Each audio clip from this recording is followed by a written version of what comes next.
Second Cup, brought to you by the Nickel Plate. Sit, sip, savor, and shop. Hi, everyone. Good morning to you. It's 8 o'clock on the start of a Monday morning. Glad you're with us for Second Cup, a big day for Western New York football fans. It's Bills-Jags tonight in prime time, and you can watch that game on ESPN, 7:30. We've got, frankly, a really big Second Cup, too. There's a lot going on right now, and you're going to be very excited when we tell you all the things that are happening. First off, let's talk about that big game. Okay, well, the last time we saw the Bills, it was on Thursday Night Football. So it's been 10 days. We're ready for a game. It was Bills-Dolphins, of course. We squished the fish. There's nothing better than a Bills win, especially when they're playing the Dolphins in their stadium, in their territory, and we come in and I don't want to say we kill them, but we destroy them. Okay, so we're going to talk all about your predictions for the night. So I want everybody who's with us this morning, to let us know. Already, I'm seeing a ton of go Bills. This is our game. We got this. Okay, we want to talk all about this. Yeah, Jeanette, good morning to you. Glad you're with us. I want to bring up Jeanette's comment. Yes. I loved seeing the Bills on GMA. Josh and his nodding smile. Great segment. And you know what, Jeanette? You must be a mind reader because we've got Ashin Singh with us this morning. He's live inside Highmark Stadium. That's the place to be right now. Holy Good morning cow. to you. What's going on, guys? Good morning. I feel like I'm living a dream. I've got special access here at Highmark Stadium, home of Bills Mafia. Ashin, who do you know that you could get in there? You know, I'm still trying to figure it out. I'm not sure how I landed up here, but I'm not complaining. That's for sure. No doubt. So this is a big night. We've got Bills-Jags in prime time on ESPN tonight at 7:30. So are you a Bills fan or are you a football fan? Guys, I can't lie. I grew up in Boston. I wasn't going to say anything, but I grew up a Pats fan. But it's tough days for us. I'm hoping that the Bills can maybe dethrone these Kansas City Chiefs. You know, I've got some AFC East pride.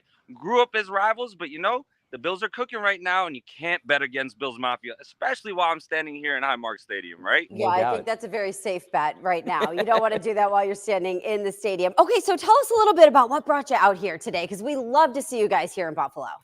Yes, for sure. I mean, obviously, you got the big Monday night doubleheader as the Bills look to build on their success. And then, obviously, you've got Damar Hamlin and the things that he's doing for the community, and especially after the incident that he suffered last year. So it's just great to be able to visit the community and see what's going on out here in Buffalo, especially ahead of such a big game here tonight, as the Bills really do look to build on this early season success that they've found. And they're hoping tonight it's going to be a 3-0 season, 3-0 start to the season after facing Jacksonville. No doubt. So, Ashin, you're inside the stadium. We know Aaron's been talking about rain moving through Western New York for the morning in particular. Mm-hmm.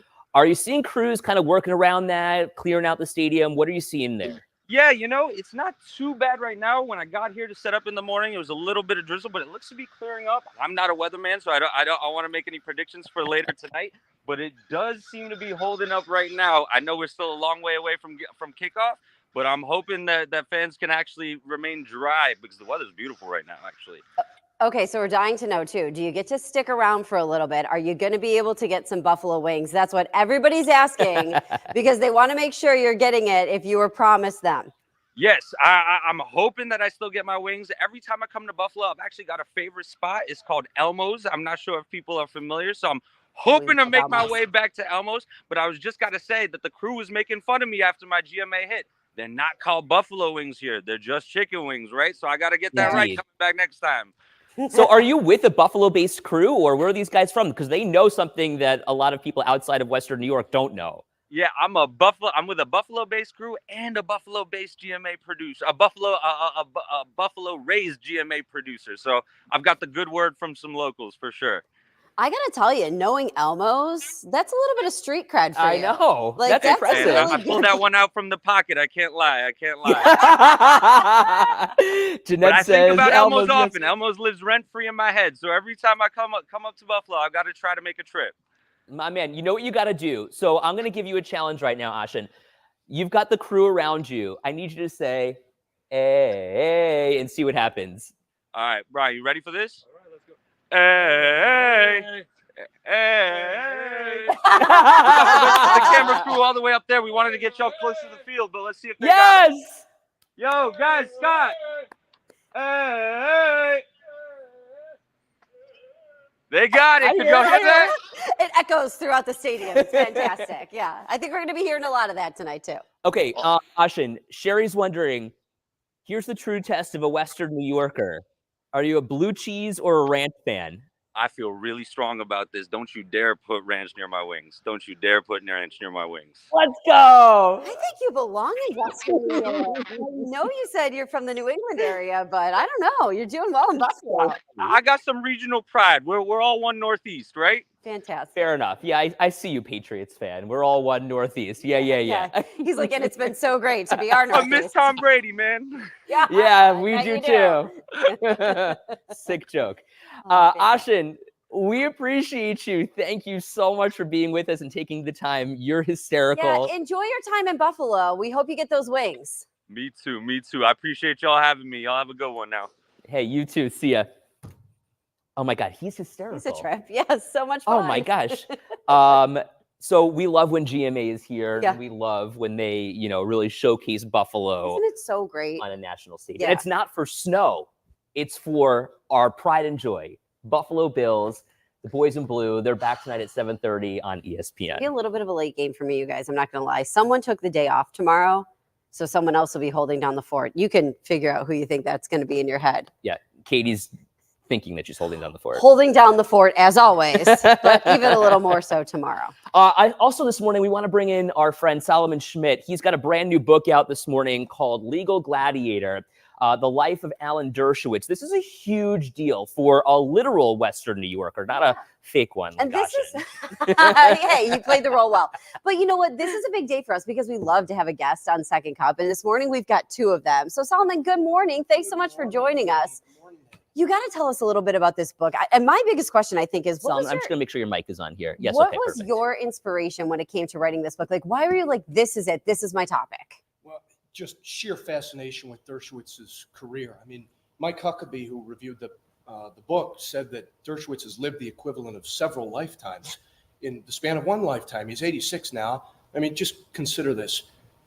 As a lawyer, he's done almost 300 cases, including some of the most notorious in our history. The Mike Tyson trial back in the 90s, or the appeal, I should say, the O.J. Simpson case, President Trump's first impeachment trial, the Jeffrey Epstein case, a lot of different cases that people are familiar with, and not just high-profile criminal appeals, but also cases for dissidents, oppressed people in other countries, in the former Soviet Union and Romania.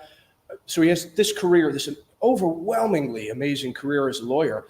But then you've got him as a professor at Harvard Law School for 50 years. He was the youngest professor in the history of Harvard Law School. Wow. He was tenured in 1967 at 27 years old. He spent 50 years at Harvard, taught 10,000 students, including Jamie Raskin, Ted Cruz, Mike Pompeo, Elliot Spitzer, all of whom I interviewed for the book. Then you've got his career as a Zionist, which I know is very controversial right now, but he has been the most prominent advocate for Israel, probably on the world stage. As a Jewish man, no less. And he has advised or known almost every Israeli prime minister from Golda Meir to Bibi Netanyahu, whom he first met in 1973. Wow. Then you've got him as a best-selling author and speaker. So an overwhelmingly fascinating career, but Dershwitz has, on a more human level, just an incredibly interesting human story. I mean, one of the questions that drove me on in my research for this book was, why does a kid who, Ed, I was mentioning this to you earlier, Dershwitz growing up was pretty much a loser. I mean, he was not expected to succeed.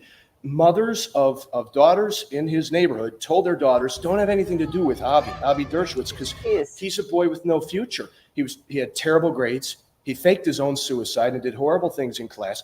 How does that kid end up 60 years later on the floor of the Senate, representing a president of the United States in an impeachment trial? And as he's looking out at this sea of senators in front of him, the leaders of our nation, some of them are senators who sat at his feet at Harvard Law School in decades past. How does that happen? Right. How old are you, Solomon? 21 now. Okay, so here we are. You can barely drink, and you have access to one of the most high-profile attorneys in all of American history. And not only that, but you are getting praise from the former president from Mike Pompeo, who's the director of the CIA from 2017 to 2018, Mike Huckabee, as you mentioned. This is an incredible moment for you, I'm sure, personally. But as a Western New Yorker, this has got to be so exciting for all of us. So how did you get to where you are today? Where are you from and where'd you go to high school? Like, give us a little bit of your background. Sure. Yeah. Well, born and raised outside the city in Clarence. I went to Christian Central Academy from kindergarten to 4th grade, and then I was homeschooled from 5th grade to graduation. I have an amazing mom who was a public school teacher for a number of years. Both my parents are born and raised in Western New York. Most of my family is here, and I started with a series called History Bites, which I began when I was 12. My first book was U.S. History Bites. I always loved history. Loved stories from history, was always passionate about American history. And my dad, Mike, said to me, Solomon, what if you wrote a book for kids your age about U.S. history?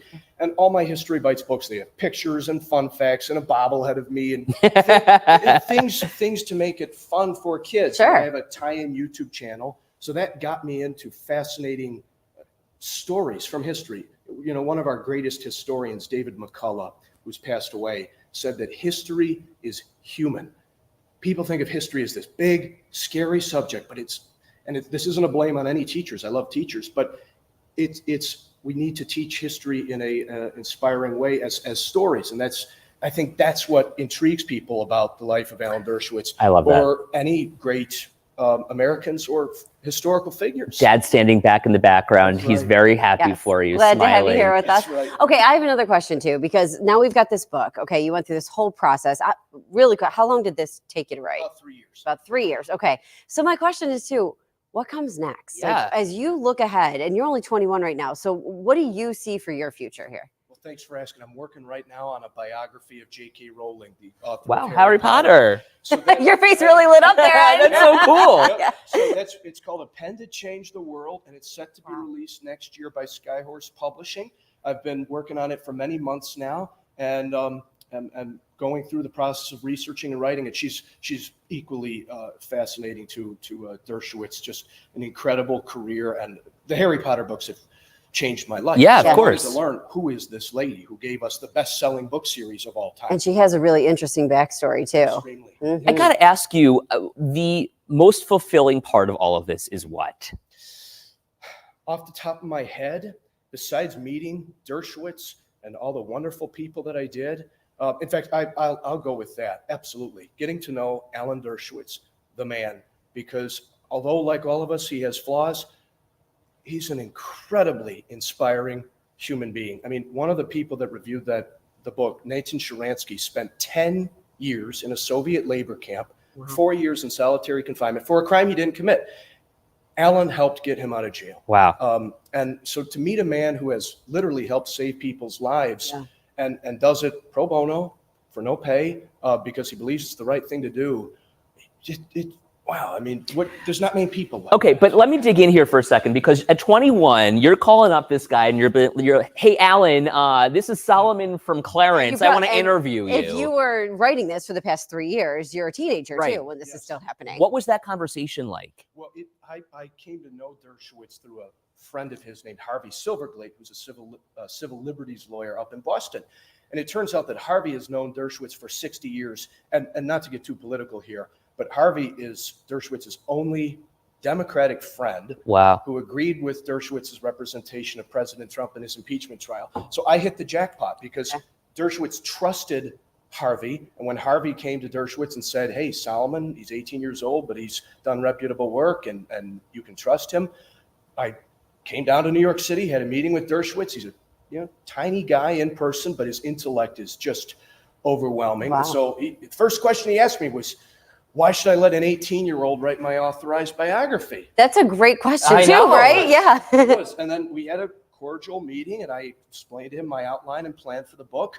He was enthusiastic about it, and then spent the next few years diving into his life. He gave me access to his personal archives at Brooklyn College, and in the process of writing this book, I interviewed, to name drop a little, President Trump, Mike Pompeo, Jamie Raskin, Justice Stephen Breyer, Jared Kushner, the late O.J. Simpson, Mike Tyson, all these people from both sides of the political aisle took time out of their busy lives to talk about Dershwitz. And that shows what a hugely important. We're seeing Mike Tyson during your interview here. What was that like? Yeah, that has to be so unbelievably cool. Mike is such a sweetheart. Oh my goodness, he is the most humble person you could ever meet. He has a wonderful wife, Kiki Tyson, great family. He is just so humble, down to earth, and kind. When we shot that interview, we shot it 2.5 hours, and there was this little clicking noise from his air conditioner that was going off throughout the whole interview. And we played back the clips, and we're like, oh man, Mike, you can hear this the whole time. And he said, let's reshoot it. And he went from start to finish and did the entire interview again. That's so nice. Oh, it's- We've been there before where you've had something happen during an interview and you're like, oh my gosh, now Or we you get forget to hit record. That's the worst. It's Been there, done happened. that. Yeah, right. Peter says, for being 21, he's mature, well-spoken. Keep doing this history research. You're more acting like you're in your 30s with the mature level showing with the intellect. Julie's saying, what a great accomplishment. I'm impressed. Oh boy. And then we have Tone really going for the gold here saying, we need this guy for president. Do you have aspirations, political aspirations?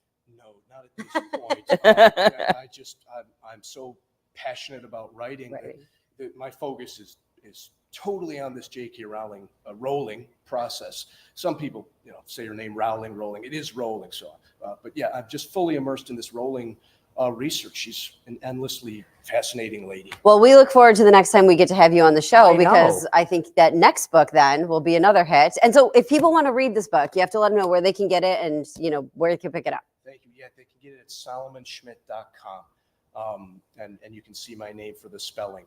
You'll see Legal Gladiator on the website. You'll see my J.K. Rowling book, my History Bites books, and some of the other work I've done, my interviews with Mike and Jane Goodall and other folks as well. Wow. Solomon, Sherry wondering, what college did you attend?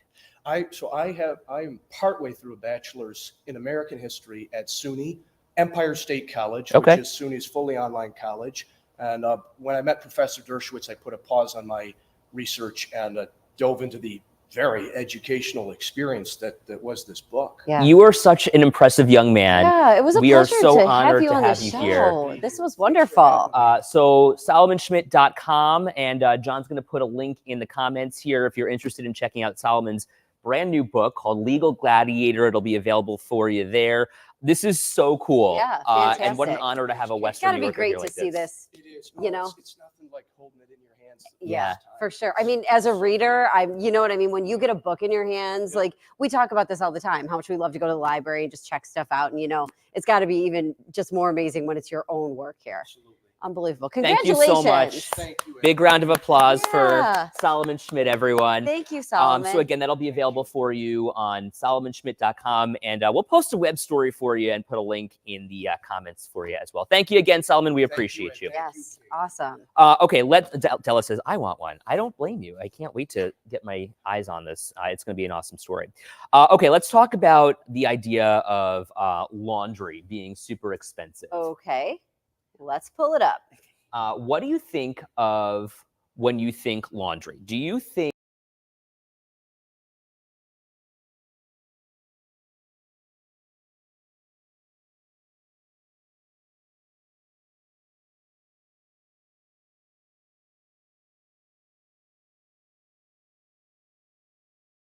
and is easier on your clothes?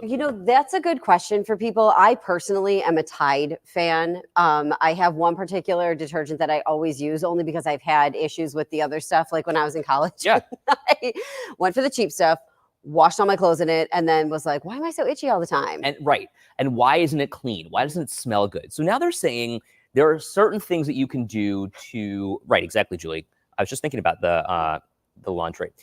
There are certain things that you can do to cut back on the cost of laundry. Number one, and I thought this was kind of interesting, get rid of those pods.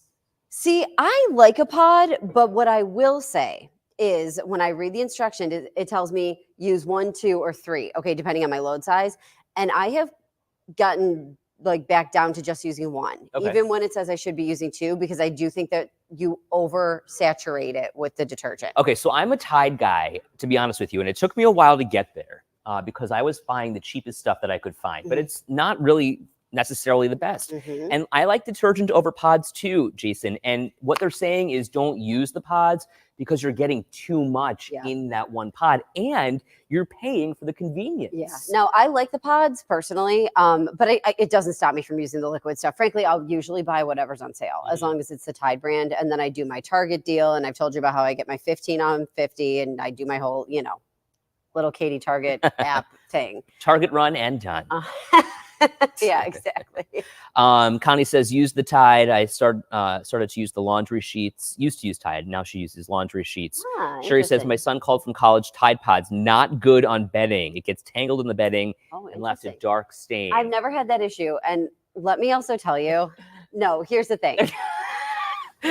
Sherry, he's telling you it's from the laundry. No, it's not. no. Here's the thing. I think about guys doing laundry because I've seen my husband do it. I've seen the laundry go in and then the pod go on top. And I'm like, no, pod at the bottom. Right. With the water. Now let the laundry go. You know what I mean? Like, it takes time to be able to learn how to do that stuff. I'm sure I did it wrong when I first started too. Julie says, I'm picky about my laundry. I have a nose that smells everything. Yeah. I got pods, but I prefer the fluids if I have to bleach it. Yeah. Elizabeth says, extra Orgain, I go for the scent. My mom, fragrance-free. Armin Howard. Howard's with me. He says, listen, the pods are easier. Words, I know. Then they're the go-to. You throw them in before you add the clothes, and that is what's clutch. And they say you should be doing that with your detergent too, like let it go in with the water. Well, so we have a front loader, so we just put it in the little compartment. Front loader, we don't do it on laundry at all. Yeah. Yeah, exactly. So it goes Arm & in Hammer. the compartment, and then it all mixes together from there. Okay, yeah. Howard says organic is a joke.